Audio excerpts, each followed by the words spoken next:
political opinions. In the United States, if you happen to host a home decorating show on a cable channel, but you attend a church that's not fully on board with gay marriage, they will come after you and demand that your network disown you or get rid of you or force you, in order to continue hosting your home decorating show, to sign up to the party line on gay marriage. In Australia, the country's national newspaper has had its editorial cartoonist taken to the Human Rights Commission for a cartoon expressing his view on a matter of political debate. Increasingly, there is an official ideology, and a prudent person does not question it and keeps his head down. The latest battleground is gender politics. Until the day before yesterday, there were two sexes. That was a biological fact, a scientific fact. But it turns out, to coin a phrase, the science isn't settled, and there are no longer two sexes, just multiple genders. Here's a quick example from a Daily Mail headline in London. "Don't call pregnant patients mothers. Doctors are banned from using the word over fears it will upset those who are transgender." The official guidelines issued by the British Medical Association says mothers-to-be should be referred to as pregnant people. But wait a minute, isn't a pregnant person by definition a mother-to-be? Oh, don't be so ridiculous. We now have, in Oregon and England and elsewhere, pregnant men, like this bloke. That's Hayden Cross, who started out as a girl, then became a boy, but doesn't see why that should cramp his maternal instincts, paternal instincts, whatever. So he's now 4 months pregnant. And when he gives birth to the baby, he will presumably assume the role of the kid's dad. And so because of him and a handful of other pregnant males, the British Medical Association says the word mother is now discriminatory and verboten. You can laugh at this, but nobody who matters in our society is laughing. And today we have with us a man who has become a lightning rod and is really in the fight of his life in Canada over this issue of free speech versus political correctness. He's come from the University of Toronto, Professor Jordan Peterson. Great to see you. Good to see you too. And Jordan, a lot of what you're going through is kind of familiar to me because I went through it up in Canada a few years ago myself. But for the benefit of non-Canadians, just explain the moment at which this whole pit opened up for you. Well, it was on September 27th. I was sitting in my office at home, and I decided to make some videos and release them on my YouTube channel. I have put all my lectures on that YouTube channel for the last 3 years so that people can see them around the world, and quite a few people had been watching them. I got wind of a bill, C-16 in Canada, that purported to add gender identity and gender expression to the list of protected groups in Canada. I started to do some investigation into that, and I found that the legislation was instantiating a new definition of human identity into the Canadian legal system, and the identity, or the gender identity, was predicated on the idea that there was no relationship between biological sex, gender identity, and gender expression, that those things were completely independent, and that gender identity and gender expression were essentially a matter of subjective choice. Right. And there was also an injunction that required people to use these gender-neutral pronouns, and I found that objectionable, partly because I regard the gender-neutral pronouns as part of the vanguard of a politically correct movement, and felt that I wasn't going to use, if you use the language rules that your ideological opponent demands that you use, you cede the territory to them.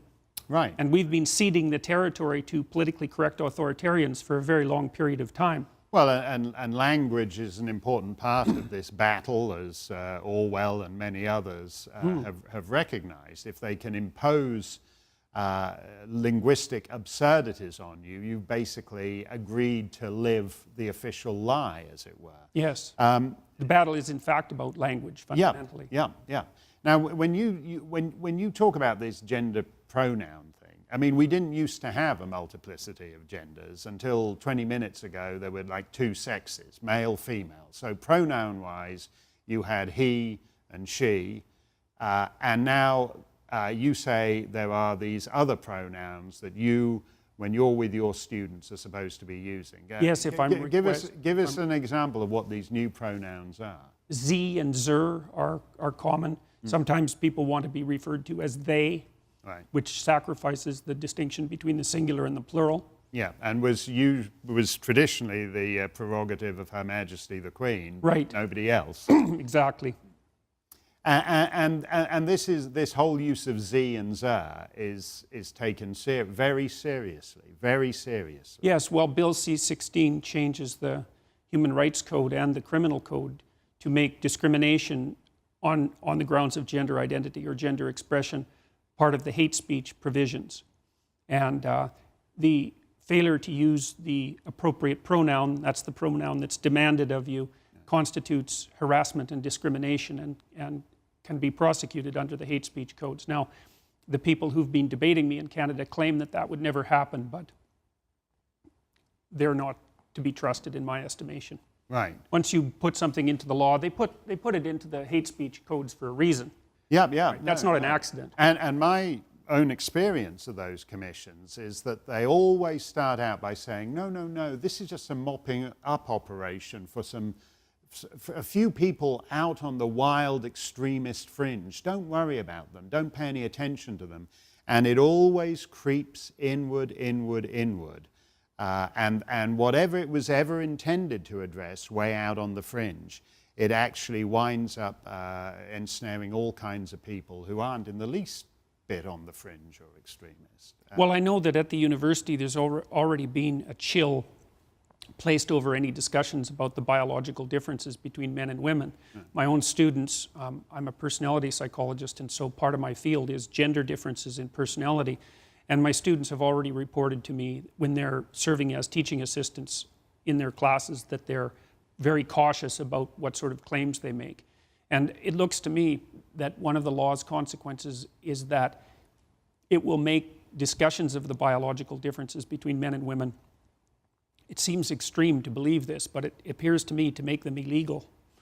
Right. Which is because the law insists that your identity has no relationship to the underlying biology. And in fact, one of the people I debated, who was a University of Toronto professor, he claimed that the scientific consensus for the last 4 decades is that there was no biological differences between men and women. Right, which is, and this is interesting to me because if you look at one of the other controversial areas of speech, again where they're trying to criminalize dissent, in climate change, the left says, oh, well, the right is anti-science because there's a scientific body of work and they're ignoring it. Whereas the argument is flipped on its head for biology. No one, when they're discussing gender identity, says we need to pay any attention to what biological science has to say about it. Well, it's strange, too, because it invalidates many of the left's own arguments. So, for example, with regards to transgender people, there's this idea that you can be a man born in a woman's body or vice versa. And obviously, that's a biologically predicated argument. Right. And now that they've switched identity to what's essentially subjective whim in the law, then it seems to me that the proper interpretation of transgender decisions is that it's a matter of choice. The law insists on that, and it insists the same thing with regards to sexual orientation. Yes, again, it's this using whatever argument works for you. I mean, the argument on sexual orientation is that it's inherent, so that it's cruel to make a man who's attracted to other men go out and date women.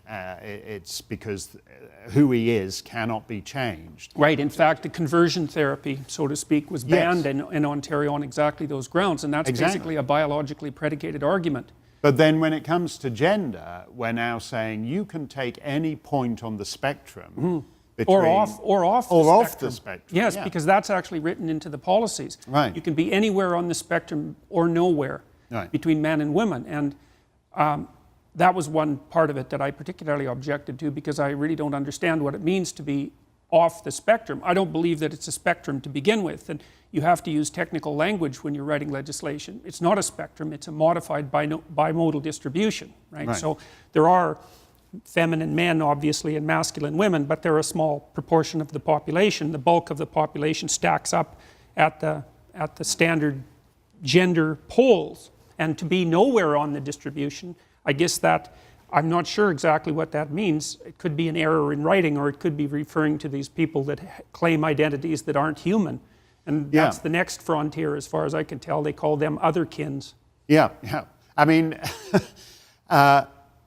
people laugh at this when you explain it. When you talk about otherkins, or when you say, I'm supposed to use Z and Zer and all the rest of it. But nobody who matters in our society is laughing at this, including your employers and your students and the government of Canada.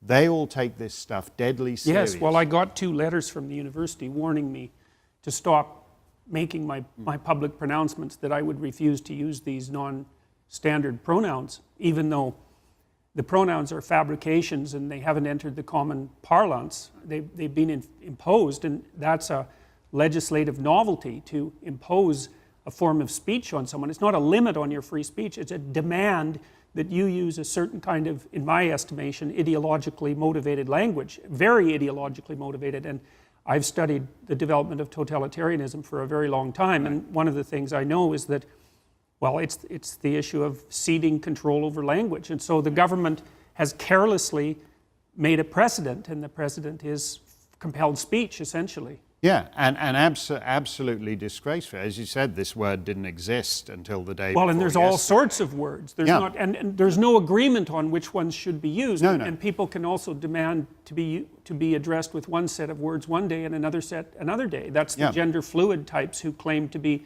men one day and women the next. Right. The problem here for you, though, is that in the world in which you work, there is no support for the suggestion that you should be able to hold a contrary opinion on this. Well, there doesn't appear to be, and it's partly because the law in Ontario also demands that an employer is as responsible for his or her employee's speech as for his or her own speech. And so when I made the videos to begin with, I pointed out that making the video was probably illegal in and of itself, and that the University of Toronto would be held responsible for that. Right. And their lawyers obviously reviewed the video prior to sending me the warning letters, and came to exactly the same conclusion. And so you, in Ontario now, as an employer, you can even be liable for the unintended and unreported consequences of your employee's speech. Right. Now, you're not a person who, by the standard definitions, would be regarded as extreme right-wing, or would be way over on... No, I think I'm essentially a classic liberal, right. You know, in the old school sense. I'm an individualist. And your basic position is, if someone wants to decide they're an otherkin, that's fine for them, but there's absolutely no reason why 34 million other Canadians should be compelled by law to accept that. Yes, well, that's it. I mean, there's this idea that using someone's pronoun is a mark of respect. You know, if I call you he, that's a mark of respect. And that what I'm doing by not using these pronouns on demand is showing lack of respect for someone. And I don't buy that argument at all. There's nothing more generic than referring to someone by the pronoun, and you basically do it based on a casual assessment of their appearance. Right. No one has the right to impose their interpretation of their own identity on someone else. I mean, even children know that, right? Children have to negotiate a game if they want to play it with other people. Yeah. At least children who've been properly socialized know that. Right. And this is, in actual fact, a kind of desocialization. Yeah, absolutely. Where normal social relations are replaced by ever more complex state mediation between different power groups. By subjective whim enforced by state power, fundamentally. Right. Yeah. Now, when you say this to your students, what do they think? Guys who are like 18, 19, 20? Well, I don't know yet exactly, because I wasn't teaching undergraduates this semester. I start again next semester. I mean, I've taught a couple of sections on gender differences over the years.